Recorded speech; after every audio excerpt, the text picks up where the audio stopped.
नमस्कार दोस्तों, 70वीं बीपीएससी के लिए करेंट अफेयर की अगली सीरीज में आपका स्वागत है। ये पार्ट 2 है। पार्ट 1 हमने ऑलरेडी कवर कर लिया है फ्रेंड्स। मैंने यहाँ पार्ट 1 ही लिखा है, ये पार्ट 2 है, ठीक है।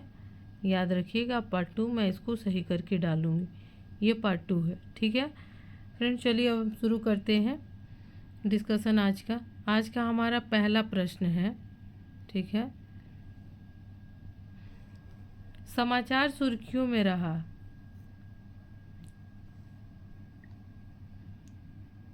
समाचार सुर्खियों में रहा 20 क्या है? आपके ऑप्शन है, ऑप्शन देखते हैं। कॉरपोरेट जगत समर्थित राजनीतिक पार्टी है, क्रिकेट मैच की नई श्रृंखला है, ठीक है 20, ठीक है। युवाओं के लिए लक्षित पहल है और देश के सर्वाधिक पिछड़े जनपद हैं। तो ये 20 क्या है? तो 20 का ऑप्शन ए सही है। कॉरपोरेट जगत की समर्थित राजनीतिक पार्टी है फ्रेंड्स। इसने ये 20 पार्टी ने फर्स्ट टाइम इस बार की लोकसभा इलेक्शन में 2 जगह से केरल में चुनाव लड़ा था। वो जो ये था, केरल की जो लोकसभा सीट थी वो थी एर्नाकुलम और चालकुडी, ठीक है। अगला हम प्रश्न देखते हैं, क्वेश्चन नंबर 2। 17 वर्षीय डी गुकेश का नाम निम्नलिखित में से किस कारण से समाचार में सुर्खियों में रहा है? अब डी गुकेश आपको पता है कि अभी बहुत फेमस थे। ये कौन है? तो ये है चैंपियन है, किसके? चेस के चैंपियन बने हैं, ठीक है। अब इनके बारे में 2-3 कथन दिया हुआ है, उसको हम देख लेते हैं। पहला है, ग्रैंड मास्टर डी गुकेश विश्व के सबसे कम उम्र के शतरंज खिलाड़ी हैं, ठीक है। पहला आप देखिए, सबसे कम उम्र के शतरंज खिलाड़ी हैं, आपको ये बताना है, तो ये सही है, ठीक है। ये 18 साल के हैं और ये चेन्नई से बिलोंग करते हैं। यह असाधारण उपलब्धि हासिल करने वाले डी गुकेश विश्वनाथ आनंद के बाद दूसरे भारतीय हैं, ये भी सही है। सी ऑप्शन हम देखते हैं। डी गुकेश ने 2023 में हांगझाओ एशियाई खेलों में रजत पदक जीता है, तो ये भी सही है, यानी सभी सही हैं। तो डी गुकेश के बारे में पढ़ लीजिएगा, खेल से क्वेश्चन पूछता है। तीसरा क्वेश्चन हम देखते हैं, इसको मैं थोड़ा छोटा करती हूँ, मिनिमाइज करती हूँ। इलेक्ट्रॉनिक वोटिंग मशीन फ्रेंड्स काफ़ी न्यूज़ में था, तो ये पूछ सकता है प्रीलिम्स और मेंस दोनों में। जो इलेक्ट्रॉनिक वोटिंग मशीन और वीवीपैट विवाद पर सर्वोच्च न्यायालय के हालिया रिपोर्ट के बारे में ये कुछ तथ्य दिए गए हैं, उस पर आपको विचार करना है। तो ये हमारा पहला जो तथ्य है, पहला तथ्य है, इलेक्ट्रॉनिक वोटिंग मशीन से पड़े एक एक वोट का मिलान, जो इलेक्ट्रॉनिक वोटिंग मशीन ईवीएम में जो वोट पड़े हैं, उस एक एक वोट का मिलान वीवीपैट पर्चियों से कराए जाने के लिए दाखिल सभी याचिकाएं खारिज कर दी गई, तो ये सही है, ठीक है। दूसरा मांग था कि मतपत्र से मतदान कराए जाने की मांग की गई थी, इसको भी सुप्रीम कोर्ट ने खारिज किया, और इसको भी कि सारे पर्ची को एक साथ मिलाया जाए, तो इसको भी सुप्रीम कोर्ट ने खारिज किया। तो इसका आंसर कौन सा होगा? ए और 2 दोनों सही है, दोनों को सुप्रीम कोर्ट ने खारिज कर लिया, ठीक है। और इसमें जो याचिका करते थे उनका नाम आप याद रखिएगा, क्योंकि पूछा जा सकता है।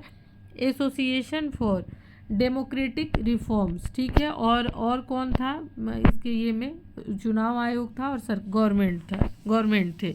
और जो जज इस पे फैसला सुनाए हैं उनका नाम है न्यायमूर्ति संजीव खन्ना और न्यायमूर्ति दीपांकर, इसमें ये थे। और ये डिसीजन कब आया था? 26 अप्रैल 2024 को। इधर का ही न्यूज़ है फ्रेंड। चलिए, क्वेश्चन नंबर 4 भी उसी से रिलेटेड है, वीवीपैट से, तो इसको मैं नहीं कराऊंगी। चलिए क्वेश्चन नंबर हम 5 देख ही लेते हैं।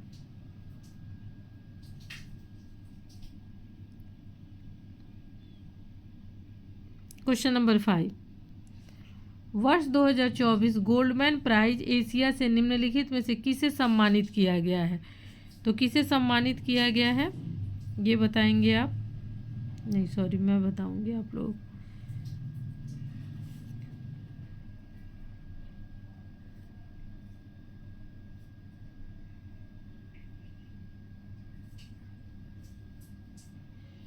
सॉरी फ्रेंड्स, टाइम लेने के लिए। तो गोल्डमैन प्राइज में 2024 गोल्डमैन प्राइज एशिया से निम्नलिखित में से किसे सम्मानित किया गया है? तो ये सम्मानित किया गया है आलोक शुक्ला को। ये छत्तीसगढ़ से हैं और इन्हें सम्मानित किया गया है गोल्डमैन प्राइज से। चलिए अगला प्रश्न देखते हैं। अब फटाफट हम इसको कवर करते हैं बिना एक्सप्लेनेशन के साथ। नियोम नामक नया शहर किस देश में बसाया जा रहा है? ये नियोम नामक कोई नया शहर बसाया जा रहा है, तो ये बसाया जा रहा है आपका ए ऑप्शन है चीन, बी है संयुक्त अरब अमीरात, सी है मिस्र और डी है सऊदी अरब। तो ये बसाया जा रहा है सऊदी अरब में। चलिए अगला प्रश्न हम देखते हैं। क्वेश्चन नंबर 7, निम्नलिखित में से किस देश की सरकार, ठीक है, देश की सरकार और देश के विरुद्ध वर्षों से संघर्षरत विद्रोही गुटों के बीच केन्या सरकार ने मध्यस्थता की है? ठीक है, तो ये केन्या सरकार ने कहाँ मध्यस्थता की है? तो ये दक्षिणी सूडान में मध्यस्थता की है। तो इसका क्या था? दक्षिणी सूडान की सरकार ने 9 मई 2024 को केन्या की मध्यस्थता में वहाँ एक जो सूडान में पीपुल्स लिबरेशन मूवमेंट था वो काफ़ी सरकार के विरुद्ध था, तो उसके बीच ये थोड़ा सा नक्सलाइट फॉर्म हो गया था, उग्र रूप हो गया था, तो केन्या के मध्यस्थता से इनके बीच समझौता हुआ है। चलिए अगला प्रश्न हम देखते हैं। क्वेश्चन नंबर 8, बड़े पैमाने पर वनों की कटाई, भूमि पर अवैध कब्जा एवं मानवाधिकारों के उल्लंघन को लेकर समाचारों की सुर्खियों में रहा बाहिया स्टेट किस देश में स्थित है? बाहिया स्टेट, तो ये ब्राज़ील में स्थित है। और इस बाहिया स्टेट में, ठीक है, कॉफ़ी की, आपको पता है कि ब्राज़ील कॉफ़ी उत्पादक का सबसे बड़ा, मतलब सबसे ज़्यादा उत्पादन करता है, तो कॉफ़ी उत्पादन के लिए वहाँ वनों की अंधाधुंध कटाई हो रही है, तो इसलिए ये न्यूज़ में था बाहिया स्टेट।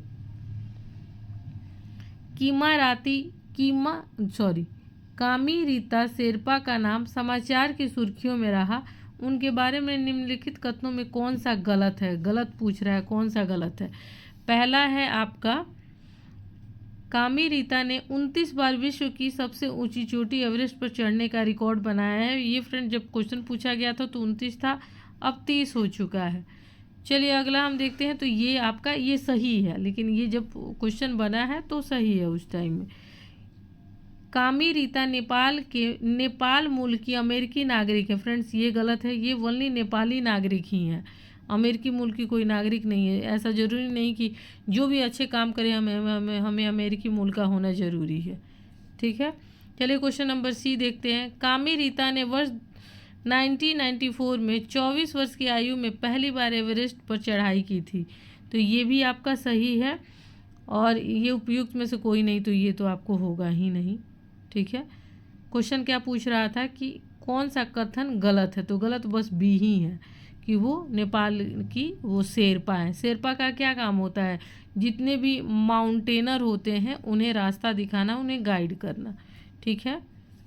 अभी आप भी वही बने हुए शेरपा ही बने हैं, और कब आप माउंटेन पे, मतलब कहने का मतलब एग्ज़ाम रूपी माउंटेन पे फतह हासिल कर लेंगे, तो लगे रहिए फ्रेंड। चलिए अगला प्रश्न हम देखते हैं। क्वेश्चन नंबर 10, ऑरोरा ऑस्ट्रेलिस के बारे में निम्नलिखित में से कौन सा कथन सही नहीं है? पूछ रहा है क्वेश्चन नंबर 10, सही नहीं है।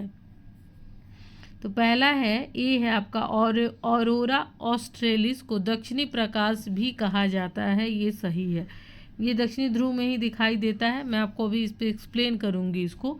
यह ऑस्ट्रेलिया का एक रेगिस्तानी क्षेत्र है, ये आपको गलत है, ठीक है, रेगिस्तानी क्षेत्र नहीं है ये ऑस्ट्रेलिया का।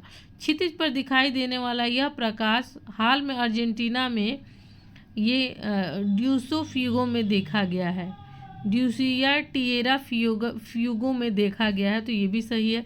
इससे कृत्रिम उपग्रह एवं पावर ग्रिड के लिए कुछ खतरा उत्पन्न हो जाता है, तो यही सही है। बस 2 गलत है। अब क्या है ऑरोरा ऑस्ट्रेलिस, इसके बारे में थोड़ा सा मैं डिस्कस करूँगी, ठीक है। यह नेचुरल लाइट होता है, डिस्प्ले करता है कहाँ पे? साउदर्न हेमीस्फीयर में, ठीक है। इसको ध्रुवीय ज्योति भी हम बोलते हैं, ठीक है। आकाश में रंगीन रोशनी दिखाई देती है, और यह रोशनी जो होती है नीली, पीली, नारंगी रंगों की होती है, और ये निरंतर चेंज होते रहती है। इसे विश्व के अजूबों में भी गिना जाता है। बहुत लोगों की इच्छा होती है कि हम उसे जाके देखें, तो ठीक है फ्रेंड्स, पहले पीसीएस में सेलेक्ट हो जाइए, यूपीएससी में सेलेक्ट हो जाइए, फिर अपने सारे सपने पूरे कीजिए और ज़रूर विजिट कीजिएगा, इसे ज़रूर देखिएगा, ठीक है। अब ये घटना क्यों होता है इसको भी मैं बताती हूँ। जो सूर्य की सतह से आवेशित कण जब पृथ्वी के वायुमंडल में प्रवेश करता है, मतलब पृथ्वी के वायुमंडल, ये सन हो गया, ये पृथ्वी, इससे जब आवेशित जो कण है ना, जब पृथ्वी के वायुमंडल में प्रवेश करता है तब पृथ्वी का चुंबकीय क्षेत्र से इलेक्ट्रॉन और प्लाज्मा तरंगे परस्पर मिलकर प्रकाश की किरणें बनाती है, और यही किरण आपको उत्तरी ध्रुव और दक्षिणी ध्रुव दोनों में दिखाई देती है। तो ये दक्षिणी ध्रुव में ऑरोरा ऑस्ट्रेलिस कहते हैं और उत्तरी ध्रुव में ऑरोरा बोरियालिस कहते हैं। ठीक, ऑरोरा मतलब होता ही है प्रकाश। ठीक है, चलिए अगला हम प्रश्न देखते हैं, क्वेश्चन नंबर 11। क्वेश्चन नंबर 11 क्या है? भारत ने किस बंदरगाह के परिचालन हेतु 10 वर्षीय अनुबंध पर हस्ताक्षर किए हैं? 10 वर्षीय अनुबंध पर हस्ताक्षर किया है भारत ने। अब हम देखते हैं इसके ऑप्शन। ठीक है, 11 का पहला है चाबहार बंदरगाह का शाहिद बेहिश्ती टर्मिनल, ईरान में है। पता है कि इसमें भारत का काफ़ी कंट्रीब्यूशन रहा है। हम्बनटोटा श्रीलंका, मनीला फिलीपींस और दुंग क्वांट वियतनाम। तो इसका आंसर फ्रेंड्स क्या होगा? ए होगा। चाबहार का जो एक है शाहिद बेहिश्ती पतन है उसके यूज का और उसमें 10 वर्ष के परिचालन का भारत को अनुमति मिली है। ठीक है, भारत वहाँ इन्वेस्ट करेगा। ठीक है, चलिए अगला हम प्रश्न देखते हैं, क्वेश्चन नंबर 12। मई 2024 के मध्य में भारत ने किस देश में बाढ़ प्रभावित लोगों की सहायता के लिए आपदा राहत सामग्री भेजी थी? तो इसका आंसर होगा फ्रेंड्स सी, केन्या। केन्या में बाढ़ आया था और भारत ने वहाँ सहायता के लिए आपदा सामग्री, राहत सामग्री भेजी थी। ठीक है, तो आपका ये हो गया 12। अब हम 30 क्वेश्चन देखते हैं। 13 है, भारत एवं फ्रांस की थल सेनाओं के बीच अभ्यास शक्ति का कौन सा है? थल सेनाओं और भारत और फ्रांस की थल सेनाओं के बीच क्या है? अभ्यास शक्ति है, नाम याद रखिएगा। और 7वां संस्करण 2023-24 में किस राज्य में संपन्न हुआ है? तो ये होगा महाराष्ट्र। महाराष्ट्र में ये संपन्न हुआ है। ठीक है, चलिए हम अगला प्रश्न देखते हैं, क्वेश्चन नंबर 14। अब ये कुछ पुस्तक का नाम दिया हुआ है और आपको इस पर विचार करना है। पहला है रामचरितमानस, दूसरा है महाभारत, तीसरा है पंचतंत्र और चौथा है सहृदय लोकालोचना। ठीक है, तो ये 4 पुस्तक है। अब ऑप्शन देखते हैं क्या है। उपयुक्त में से किसे यूनेस्को की memory of the world Asia Pacific regional register में शामिल किया गया है? तो फ्रेंड्स इसका आंसर होगा, ठीक है, इसका आंसर होगा बी, 1, 3, 4।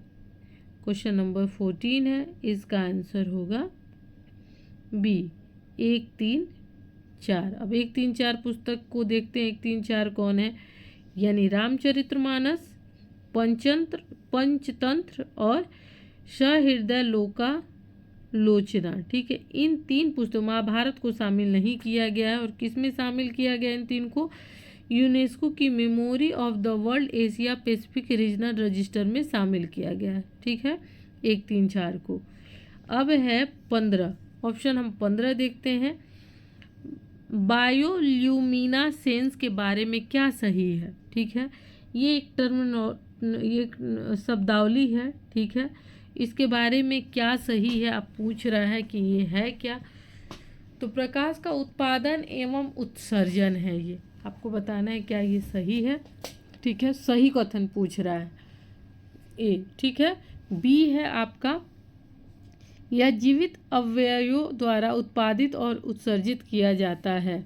क्या ये सही है? ठीक है, उसके बाद सी है ल्यूमिनेसेंट जीव महासागरों की सतह से लेकर गहरे समुद्र तलों तक पाए जाते हैं, ये सी है। और डी में है कि उपयुक्त सभी। तो इसका क्या होगा कि इसमें सभी सही है। ठीक है, अब इसको आप गूगल सर्च करके खुद से आप देखेंगे कि ये है क्या। ठीक है, साइंस टेक का ये क्वेश्चन है और आप पर्यावरण से भी इसमें देख सकते हैं। तो आप इसको गूगल सर्च करके देख लेंगे, नोट्स बना लेंगे प्रॉपर, क्योंकि ये पूछा हुआ क्वेश्चन है तो इस पर नोट्स की रिक्वायरमेंट है। चलिए अगला प्रश्न हम देखते हैं, क्वेश्चन नंबर 16। किस राज्य सरकार ने 2070 तक नेट जीरो लक्ष्य को प्राप्त करने की दिशा में कार्य करते हुए लो कार्बन एक्शन प्लान प्रारंभ किया है? तो कौन सा राज्य है जिसने लो कार्बन एक्शन प्लान शुरू किया है, 2070 तक इसने लक्ष्य रखा है, तो ये है बिहार। ठीक है, अब बीपीएससी वाले VBI, ठीक है, एक तो टाइम पीरियड और ये लो कार्बन एक्शन प्लान भी आप याद कर लीजिएगा, स्टार मार्क मैंने डबल कर दिया। चलिए अगला प्रश्न हम देखते हैं, किस भारतीय खिलाड़ी ने अंतर्राष्ट्रीय खेल प्रतिस्पर्धाओं से संन्यास लेने की घोषणा की है, तो इसका आंसर होगा फ्रेंड्स, इतने सारे हैं अंतर्राष्ट्रीय खेल प्रतिस्पर्धा से, तो ये होगा सुनील छेत्री और ये फुटबॉलर हैं। ठीक है, और इंटरनेशनल फुटबॉल में सर्वाधिक गोल दागने में सुनील छेत्री का 3rd स्थान रहा है, यानी तीसरे नंबर पे हैं मेसी और रोनाल्डो के बाद। ठीक है, तो काफ़ी इनको बोला जाता है कैप्टन फैंटास्टिक। ठीक है, इनका उपनेम है। चलिए अगला हम देखते हैं, सर्वोच्च न्यायालय के एक निर्णय के अनुसार, अभी एक निर्णय आया है, भारत में संपत्ति का अधिकार है। संपत्ति का अधिकार क्या है? मौलिक अधिकार है, संवैधानिक अधिकार है, मानवाधिकार है, क्या है? तो इसका क्या आंसर होगा? इसका ये संवैधानिक और मानवाधिकार दोनों है। ठीक है, मानवाधिकार भी है और संवैधानिक अधिकार भी है, 2 और 3 होगा, तो इसका आंसर होगा C। ठीक है, ये सुप्रीम कोर्ट के निर्णय के अकॉर्डिंग अभी आया था, तो मानवाधिकार भी इसमें ऐड हो गया। चलिए क्वेश्चन नंबर हम 19 देखते हैं। 19 में है, सुरक्षा परिषद में सुधार के संबंध में G4 मॉडल प्राय समाचार की सुर्खियों में रहता है। निम्नलिखित में से कौन सा देश G4 मॉडल में शामिल है? ठीक है, ये G4 मॉडल अगर पूछ दे सीधे सीधे तो ये सुरक्षा परिषद में सुधार के संबंध में है। ठीक है, अब इसमें कौन कौन सा देश आपको शामिल है? तो भारत तो जरूर होगा, क्योंकि भारत की हाईली डिमांड है कि सुरक्षा परिषद में सुधार हो, उसे वीटो पावर मिला। अब ये देश है और यहाँ ऑप्शन है। ठीक है, एक सेकेंड, पहले मैं देश दिखा दूँ। क्वेश्चन नंबर 19 और ये हो गया देश, तो इसका ऑप्शन ए सही होगा, यानी इसमें ब्राज़ील है, फिर है जर्मनी है, फिर आपका जापान है और आपका भारत है। ये है मिस्र, इंडोनेशिया को इसे कोई लेना देना नहीं है। ये ब्राज़ील, जर्मनी, जापान और भारत है, याद रखिएगा। चलिए अगला प्रश्न हम देखते हैं, क्वेश्चन नंबर 20। यूरोप का ऐसा पहला देश कौन सा है जिसने इकोसाइड को एक राष्ट्रीय एवं अंतर्राष्ट्रीय अपराध की संज्ञा दिए जाने संबंधी एक कानून पारित किया गया है? अब इकोसाइड फ्रेंड्स BBI है। ठीक है, इसको भी आप गूगल सर्च करेंगे और नोट्स बनाएंगे। मैं चाहती तो इसको एक्सप्लेन कर देती, लेकिन आप गूगल सर्च करके जब इस पे नोट्स बनाएंगे तो ये आपको और अच्छे तरीके से याद होगा। मैं आंसर बता देती हूँ। ठीक है, 20 का हो जाएगा C। बेल्जियम के संसद ने इसे पारित करके इसे अंतर्राष्ट्रीय अपराध की संज्ञा देने की संबंधी कानून बनाया है। अब अंतर्राष्ट्रीय अपराध की संज्ञा दी जा रही है, तो ये बहुत इंपॉर्टेंट है, एक बार आप देख लीजिएगा। अगर नहीं मिलेगा तो कमेंट मुझे कीजिएगा कमेंट सेक्शन में, मैं कल इसको डिस्कस कर दूंगी। अब 21 है। ठीक है, MIRB प्रौद्योगिकी का संबंध MIRB, ठीक है, ये प्रौद्योगिकी है। ठीक है, टेक्नोलॉजी के संबंध में निम्नलिखित कथन में से कौन सा असत्य है, यानी गलत है? 21 का आपको बताना है। MIRB का पूर्ण रूप multiple independently targetable re entry vehicles है, जिसे सोवियत संघ द्वारा विकसित किया गया है। फ्रेंड्स, ये गलत है आपका। ठीक है, ये गलत है आपका, पहला ही आपको गलत है, पहला आपका गलत है, यही गलत है। चलिए अगला हम देखते हैं, भारत विश्व का ऐसा 7वां देश है जिसके पास MIRB प्रौद्योगिकी यानी टेक्नोलॉजी क्षमता है। ये सही है। MIRB प्रौद्योगिकी के साथ एक मिसाइल से 3-4 तक वार हेड्स ले जाए जा सकते हैं। ठीक है, जो स्वतंत्र रूप से अलग अलग लक्ष्य भेज सकते हैं। फ्रेंड्स, एकदम करंट का ये न्यूज़ है, ये भी आपको सही है। तो उसमें जो गलत पूछ रहा है ये ऑप्शन होगा, लेकिन मैं फिर भी अगला ऑप्शन पढ़ रही हूँ ताकि आपको ये पता चल जाए कि ये टेक्नोलॉजी है क्या, हेल्थ से रिलेटेड है, प्रौद्योगिकी से, मिसाइल से, रक्षा से, किससे रिलेटेड है। तो आपको पता चल गया कि ये रक्षा से रिलेटेड है। MIRV को भूमि एवं पनडुब्बियों जैसे प्लेटफॉर्मों में लॉन्च किया जा सकता है, तो ये भी सही है। ठीक है। क्वेश्चन नंबर 22 अग्नि 5 के बारे में। ये तो ऐसा लगता है कि बीपीएससी का फेवरेट टॉपिक है अग्नि, अग्नि 1, अग्नि 2, अग्नि 5, तो इसको आपको याद रखना है। इसका कौन सा ऑप्शन सही है आपको ये बताना है। ठीक है। अग्नि 5 भू आधारित नाभिकीय क्षमता सक्षम प्रक्षेपास्त्र है। ठीक है, तो ये सही है। इसकी अनुमानित रेंज 7000 किलोमीटर से अधिक है। ये बड़ा पूछता है इसकी रेंज। ठीक है। यह ठोस ईंधन वाली 3 चरणों की मिसाइल है। ठीक है। मार्च 2024 से भारत ने MIRV प्रौद्योगिकी से युक्त अग्नि 5 का परीक्षण किया है। ठीक है। इसके पास ये टेक्नोलॉजी आ गई है और इससे युक्त अग्नि 5, क्योंकि इसके साथ पनडुब्बी वगैरह को ऐड करके तो अग्नि 5 का परीक्षण किया गया है, तो ये भी सही है। यानी आपका डी ऑप्शन सही होगा, यानी सभी चारों सही है अग्नि 5 के बारे में। ठीक है। अब चलते हैं अगला क्वेश्चन नंबर 23। निम्नलिखित में से कौन सा नाइट्रोजन प्रदूषण का स्रोत नहीं है? नाइट्रोजन प्रदूषण का स्रोत नहीं है पूछ रहा है, तो बताइए। नाइट्रोजन उर्वरक की बढ़ती खपत, बी में है पराली जलाना, सी में उद्योगों में जीवाश्म ईंधन का दहन, और पशु अपशिष्ट का अनुचित भंडारण एवं प्रबंधन। तो इसका आंसर होगा फ्रेंड्स बी, पराली जलाने से CO2 ये होता है। ठीक है, और वो पार्टिकल्स का प्रॉब्लम शुरू होता है, लेकिन इससे नाइट्रोजन प्रदूषण का ये स्रोत नहीं है, ये CO2 का स्रोत है। ठीक है, पराली जलाना। तो आपका आंसर हो जाएगा बी। चलिए अगला प्रश्न देखते हैं। ऑब्लेस्किल्स के बारे में निम्नलिखित कथनों पर विचार कीजिए। ठीक है। ये जीवन का सरल स्वरूप है, ये विषाणु जैसे अव्यय है, ये एक जैसे रॉड जैसी संरचना है। ठीक है, यानी रॉड जैसी संरचना वाले अव्यय हैं जो आइकॉनिक मोनूमेंट्स जैसे दिखाई देते हैं। अब इसके बारे में देख लेते हैं कि इसमें कौन कौन सा कथन, ऑप्शन देख के बताएंगे कौन कौन सा कथन, इसमें कौन सा पूछ रहा है कि सही है, तो तीनों सही हैं फ्रेंड। ठीक है, साइंस टेक के क्वेश्चन ऐसे ही पूछे जाते हैं, एक बार फिर से पढ़ लीजिए कि क्या है। चलिए क्वेश्चन नंबर 25। समाचार की सुर्खियों में रहा भोजशाला, जो काफ़ी अभी न्यूज़ में था, भोजशाला परिषद, जहाँ अभी सर्वे चल रहा है मंदिर मस्जिद का, निम्नलिखित में से किस जनपद में स्थित है? तो ये MP में स्थित है, ये पता है, लेकिन ये किस जनपद में है? तो ये धार जनपद में है फ्रेंड, याद रखिएगा। MP वाले स्पेशली इसको ध्यान रखेंगे। ठीक है, अब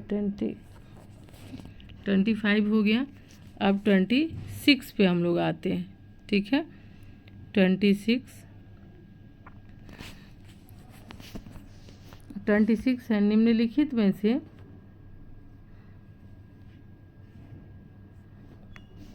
किस राज्य में एक ऐसा कानून बनाया गया है जिसके अनुसार मुस्लिम विवाह अथवा मुस्लिम विवाह विच्छेद का पंजीकरण केवल विशेष विवाह अधिनियम 1954 के माध्यम से किया गया है? मतलब 1954 विशेष विवाह अधिनियम कब बना था? तो 1954 में। इसमें हिंदू और मुस्लिम रीति दोनों रीति से होने वाले विवाह को पंजीकृत किया जाता है, और इसमें किसी धर्म का प्रेशर नहीं होता है कि आपको इस तरीके से तलाक देना है, इस तरह से पंजीकरण। इसमें कुछ स्पेशल एक्ट होते हैं, ठीक है, जिससे आपका मैरिज प्रोटेक्ट होता है। ठीक है, तो कभी भी इंटरकास्ट मैरिज करे तो इसमें पंजीकरण जरूर करा ले। तो इसका आंसर होगा असम। ठीक है, चलिए क्वेश्चन नंबर हम देखते हैं 27। समाचार की सुर्खियों में रहे मेलानोक्लामिस द्रौपदी। ठीक है, मेलानोक्लामिस द्रौपदी के बारे में निम्नलिखित, ये आपको वर्ड याद रखना है बस। अब इसके बारे में क्या सही है और क्या गलत है, स्क्रीनशॉट आ गया इस पर, ये आपको बताना है कौन सा कथन सत्य है। ठीक है, तो इसको हम सेंटेंस को पढ़ते हैं 27 का। पहला है, रूबी लाल धब्बे वाले हेड सील्ड समुद्री स्लग की नई प्रजाति का नाम भारत की राष्ट्रपति द्रौपदी मुर्मू के नाम पर रखा गया है। इसको हम देख लेते हैं, ये सही है, पहले मैं पढ़ लूँ। इसकी खोज जूलॉजिकल सर्वे ऑफ इंडिया के द्वारा की गई है। ठीक है, यह प्रजाति पश्चिम बंगाल तथा उड़ीसा के समुद्र तटों पर पाई जाती है। यह पारदर्शी बलगम का स्राव करती है जो चिकनी रेत के नीचे रेंगते समय रेत के कणों से उसकी रक्षा करती है। यह पारदर्शी बलगम का स्राव करती है जो चिकनी रेत के नीचे रेंगते हुए जीव की रेंगते समय रेत के कणों से रक्षा करते हैं। ठीक है, तो इसके बारे में ऑप्शन 4 है दिया गया है, इसमें से कौन सा सही है पूछ रहा है। इसमें सभी सही हैं फ्रेंड्स, सभी सही हैं। अब एक बार हम देख लेते हैं। जो रूबी लाल धब्बे वाले हेड शील्ड समुद्री स्लग है ये, ठीक है, नई प्रजाति है जिसका नाम भारत के राष्ट्रपति द्रौपदी मुर्मू के नाम पर रखा गया है। तो ये BBI है फ्रेंड्स, इसको जरूर याद रखिएगा। शब्द क्या है? मेलानोक्लामिस द्रौपदी। ठीक है, और ये कहाँ पाई जाती है? पश्चिम बंगाल और उड़ीसा के तट पे। और ये जो रेत में रेंगने वाली जीव है ना, उसमें वो चिकनाहट लाके उनकी रक्षा करती है ताकि उनकी रक्षा हो। चलिए अगला है, इसमें सभी सही हैं। 28 निम्नलिखित में से किस अंतर्राष्ट्रीय बंदरगाह के परिचालन का अधिकार अंतर्राष्ट्रीय बंदरगाह है? ठीक है, परिचालन का अधिकार भारत की सार्वजनिक क्षेत्र की कंपनी इंडिया पोर्ट्स लिमिटेड को प्राप्त हुआ है।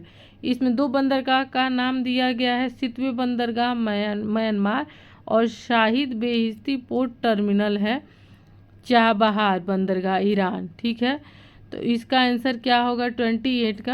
28 का दोनों होगा, सितवे और बेहिश्ती जो ये है क्या बोलते हैं, चाबहार पोर्ट है, तो इन दोनों का परिचालन भारत को मिला है। ठीक है, भारत ने लिया है, मिला क्या है, लिया है। क्वेश्चन नंबर 29 गोपी चंद थोट्टाकुरा का नाम निम्नलिखित में से किस कारण से सुर्खियों में रहा है? BBI star mark. ठीक है, गोपी चंद थोट्टाकुरा। ठीक है, निम्नलिखित कौन सा कथन उनके बारे में सही नहीं है? कथन जो सही नहीं है वो चूज करना है। एक पर्यटक के रूप में, ठीक है, एक पर्यटक के रूप में अंतरिक्ष की यात्रा करने वाले ये पहले भारतीय हैं, तो ये सही है। ठीक है, और ये भारतीय मूल के हैं और लेकिन अमेरिकी उद्यमी हैं, तो ये अंतरिक्ष में यात्रा करने वाले पहले भारतीय हैं। उन्होंने ब्लू ओरिजिन के नए शेपर्ड से अंतरिक्ष यात्रा की थी, ये भी सही है। वे भारतीय मूल के उद्यमी तथा पायलट हैं, ये भी सही है। लास्ट ऑप्शन देखते हैं, वे केरल के तिरुवनंतपुरम के मूल निवासी है, केरल नहीं, ये आंध्र प्रदेश के विजयवाड़ा के मूल निवासी हैं, तो ये याद रखिएगा। ठीक है, क्वेश्चन नंबर 30 समाचार की सुर्खियों में रहे ब्लू वीजा के संदर्भ में निम्नलिखित कथन में से कौन सा सही है? विचार करना है।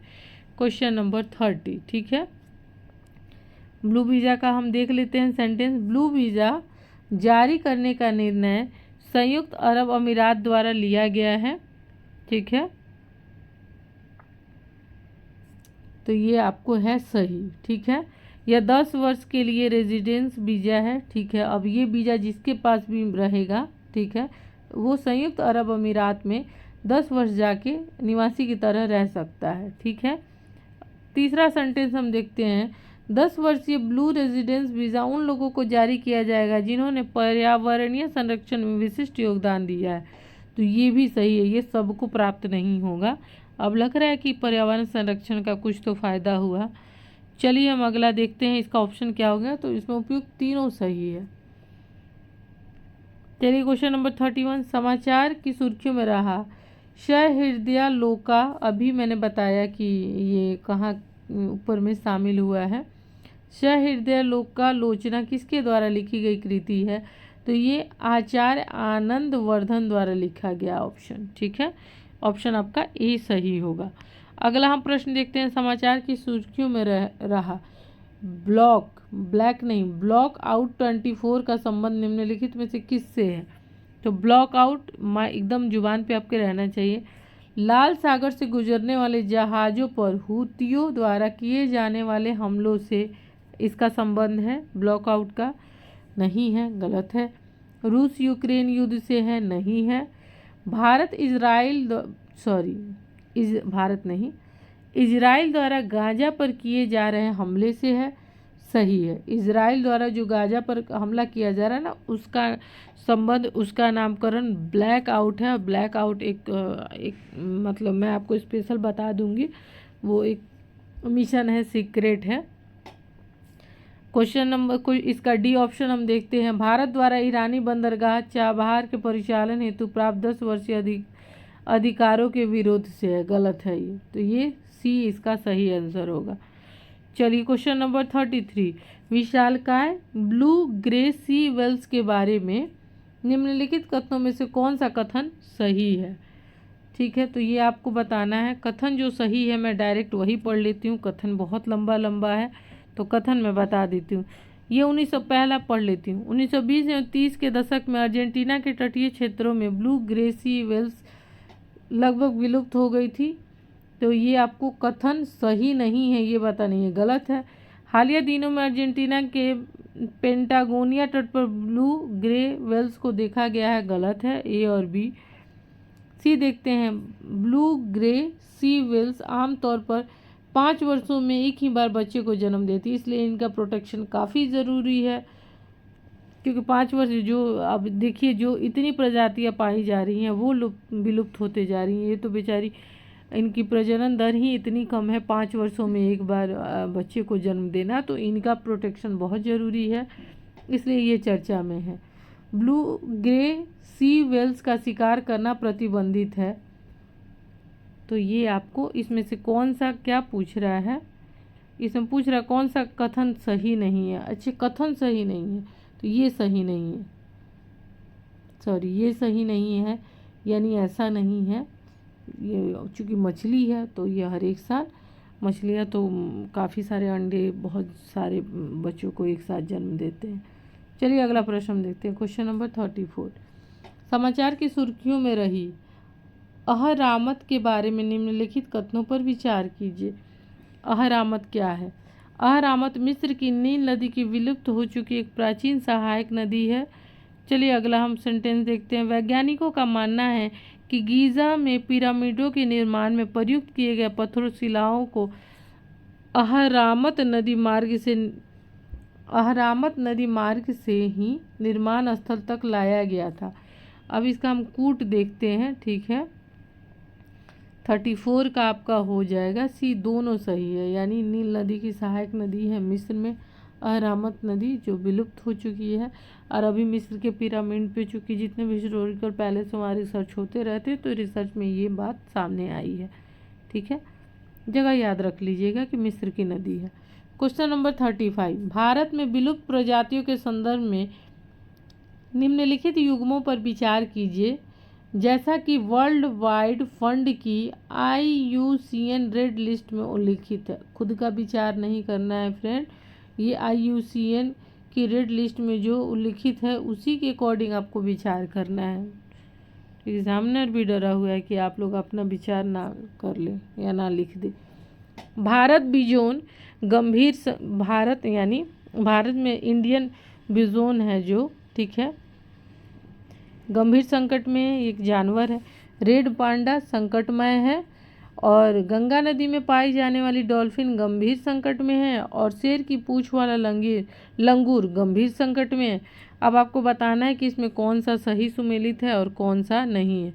तो ये क्वेश्चन नंबर 35 है, तो इसका आंसर आपका हो जाएगा ए, ठीक है। ए में 1 2 3 है, 1 2 3 है, ठीक है। यानी ये आपका मैं बता रही हूँ, भारत बिजोन गंभीर संकट में है, रेड पांडा संकटमय है और ये है गंगा नदी में पाई जाने वाली डॉल्फिन गंभीर संकट में, और ये आपका गलत है, ठीक है। गंभीर संकट में नहीं है, ये संकट में है, ठीक है। 36 हम देखते हैं। नागरिक नाभिकीय सहयोग समझौता के साथ निम्नलिखित में से कौन सा देश अनेक देशों के साथ नाभिकीय सहयोग हेतु सक्रिय भूमिका निभा रहा है? यानी नाभिकीय सहयोग हेतु सक्रिय भूमिका निभा रहा है, तो ये कौन सा होगा? संयुक्त राज्य अमेरिका। खुद का तो भर भर के इन्होंने रख लिया है, अब अदर देश के साथ ये समझौता करेंगे ही। चलिए संयुक्त राज्य अमेरिका है। 37 हम देख लेते हैं। निम्नलिखित में से किस देश के एक भू राजनीतिक क्षेत्र में आपातकाल घोषित किया गया है? तो ये है फ्रांस। ठीक है, फ्रांस का एक मतलब स्वायत्त मतलब फ्रांस के अधीन एक क्षेत्र है जो ऑस्ट्रेलिया के आसपास जो समुद्र है मैग्नेशिया उसी में ये मतलब द्वीप है छोटा सा, जो फ्रांस के अंतर्गत है। वहाँ कुछ विरोध प्रदर्शन चल रहा था, इसलिए वहाँ पे आपातकाल घोषित किया गया था। 38 में है, global network against food crisis द्वारा, ये मतलब एक संस्था है, global network against food crisis द्वारा खाद्य संकट पर वैश्विक रिपोर्ट 2024 जारी किया गया है। इस रिपोर्ट में खाद्य संकट में वृद्धि के लिए निम्नलिखित कारक उत्तरदायी है। यानी खाद्य संकट में जो वृद्धि, खाद्य संकट में मतलब जो खाने की समस्या उसमें वृद्धि का मुख्य कारण क्या है? ठीक है, तो इसमें आपका आंसर होगा फ्रेंड्स 38 है ना, 38 का केवल 3 होगा। अब हम लोग देखते हैं केवल 3 में क्या है। आर्थिक संकट, संघर्ष नहीं है, चरम मौसमी घटनाएं नहीं है, क्योंकि उस चरम पे नहीं पहुंची है कि हमें खाने के लाले पड़ जाए, अकाल आ जाए, तो ये नहीं है। संघर्ष में भी राहत सामग्री पहुंचाया जा रहा है, तो सबसे जो मेन रीज़न है वो है आर्थिक संकट। ठीक है, अगला हम देखते हैं 39 है। फ्रेंड्स, अगर आप इस चैनल पर नए जुड़े हैं तो प्लीज़ हमारे चैनल को सब्सक्राइब कर लीजिए, आपकी हेल्प होगी, काफ़ी मेहनत किया जा रहा है। तो चलिए हम अगला प्रश्न देखते हैं। हाल ही में प्रारंभ की गई नौ चेतना के बारे में, नौ चेतना जो भी वर्ड है देखते हैं क्या है। नौ चेतना के बारे में कौन सा कथन गलत है? ठीक है, ए है इसका ऑप्शन, आंसर जो है वही मैं बता देती हूँ कौन सा कथन गलत है। तो इसमें से कोई कथन फ्रेंड्स गलत नहीं है, इसलिए सारे कथन को पढ़ लीजिए। यह national framework of early childhood stimulation 2024 के तहत जारी एक पहल है, सही है, ये गलत नहीं है। इसका संबंध आंगनबाड़ी कार्यकर्ताओं, आशा कार्यकर्ताओं की गतिविधियों से है, ये भी सही है। ठीक है, और सी है, यह कार्यक्रम बच्चों के पहले 3 वर्षों के दौरान मस्तिष्क के विकास के महत्व को रेखांकित करता है। ठीक है, अब पता नहीं कितना काम किया जाता है इस पर, गॉड नोज। चलिए, तो यानी इसमें से कोई गलत नहीं है। चलिए, आज का लास्ट प्रश्न फ्रेंड्स, आप लोगों ने भी बहुत पेशेंसफुली मतलब पढ़ लिया या वीडियो ऑडियो सुन लिया। चलिए, ये हमारा लास्ट प्रश्न है। आधारशिला पाठ्यक्रम किसके द्वारा जारी किया गया है? आधारशिला पाठ्यक्रम जो जारी किया गया है वो केंद्रीय महिला एवं बाल विकास मंत्रालय के द्वारा जारी किया गया है। तो ये हमारा जो करंट अफेयर का जो सीरीज़ था पार्ट 2 वो यहाँ ख़त्म होता है फ्रेंड। फिर हम कल मिलेंगे तीसरे पार्ट के साथ अगले वीडियो में। तब तक प्लीज़ इस वीडियो को ज़रूर देख लीजिएगा अगर आप अपने करियर के प्रति सीरियस हैं। काफ़ी इम्पोर्टेंट है, काफ़ी खंगाल के, बहुत ही ऑथेंटिक है। ऐसे ही कहीं आप देख ही रहे होंगे ऐसे ऐसे वर्ड आ रहे हैं, ऑप्शन लंबे लंबे हैं, हो सकता है कि वो आपको फूल फूटने वाले, गुब्बारे फूटने वाले यहाँ आंसर नहीं मिल रहे हैं, आपको शाबाशी नहीं मिल रही होगी।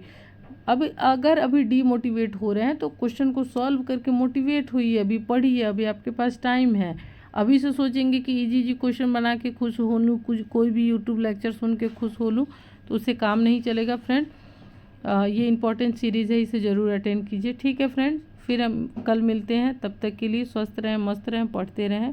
जय हिंद, जय भारत।